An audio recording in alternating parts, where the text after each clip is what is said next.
Assalamualaikum warahmatullahi wabarakatuh. Salam sejahtera untuk semuanya. Dan yang saya hormati Bapak Heri sebagai dosen pengantar filsafat, juga teman-teman yang saya banggakan. Pada kesempatan kali ini saya akan menjelaskan tentang filsafat Pancasila. Nah, Pancasila ini yang sebagai kita ketahui ya sebagai ideologi negara yang mempunyai 5 sila, itu kita hanya mengetahui secara poin-poinnya dari sila pertama sampai sila kelima. Tetapi di sisi lain, Pancasila juga merupakan sebagai pengetahuan filsafat. Mungkin kalau di sekolah dasar kita mengenal kata falsafah, tapi tidak dengan filsafat. Tetapi itu sama saja. Jadi Pancasila sebagai pengetahuan filsafat itu di samping sebagai pengetahuan ilmiah, Pancasila juga merupakan pengetahuan filsafati. Nah, Pancasila ini mempunyai peran, yaitu yang pertama itu sebagai pandangan hidup bangsa. Pandangan hidup bangsa ini sangat diperlukan oleh setiap bangsa yang ingin berdiri kokoh dan mengetahui dengan jelas ke arah mana tujuan yang ingin dicapainya. Yang kedua, peranan Pancasila sebagai ideologi terbuka. Tadi telah dijelaskan bahwa Pancasila merupakan perangan hidup bangsa. Samping itu, Pancasila juga merupakan ideologi nasional. Peranan Pancasila yang ketiga sebagai dasar filsafat negara, setiap negara yang ingin berdiri tegak dan kokoh kuat, serta mengetahui dengan jelas cita-cita dan tujuan yang ingin dicapainya, haruslah didirikan atas suatu landasan atau fondamen atau dasar tertentu. Dan terakhir, peranan Pancasila sebagai asas persatuan dan kesatuan.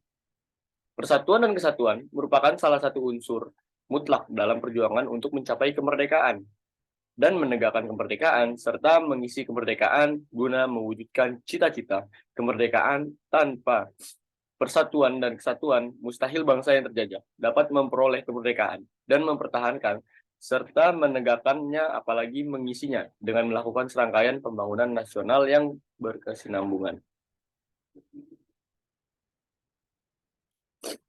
Nah, Pancasila sebagai dasar filsafat negara, yang dimaksud dengan dasar ialah fondamen atau bagian paling bawah yang menjadi tumpuan dan memberi kekuatan kepada semua yang berdiri di atasnya. Dalam hal berdirinya suatu negara, yang menjadi dasar atau alas atau fondamennya adalah pandangan hidup atau cita-cita tertentu yang paling asasi bagi bangsa yang bersangkutan.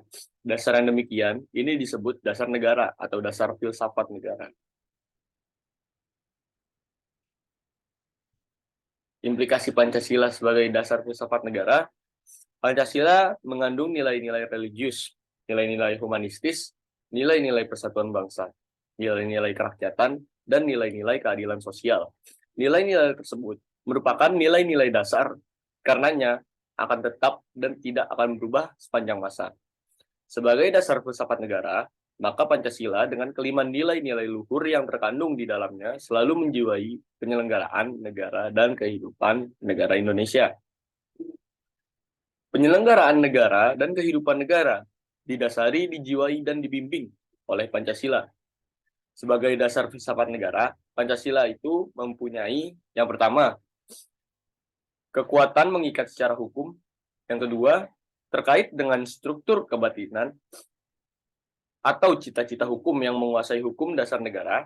Yang ketiga, terkait dengan struktur kekuasaan secara formal. Nah, Pancasila sebagai suatu sistem filsafat.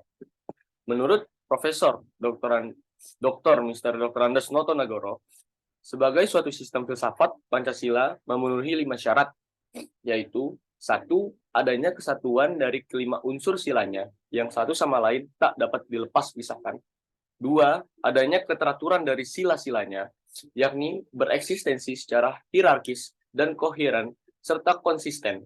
Tak ada satupun di antaranya kelima sila itu yang saling bertentangan.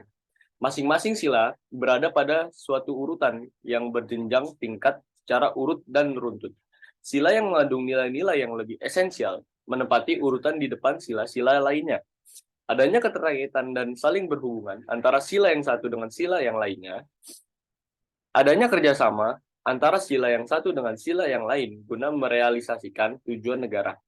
Dan yang terakhir, adanya tujuan bersama yang ingin dicapai dan untuk mewujudkan diperlukan adanya pemerintahan yang stabil dalam satu wadah negara yang mempunyai dasar filsafat negara Pancasila.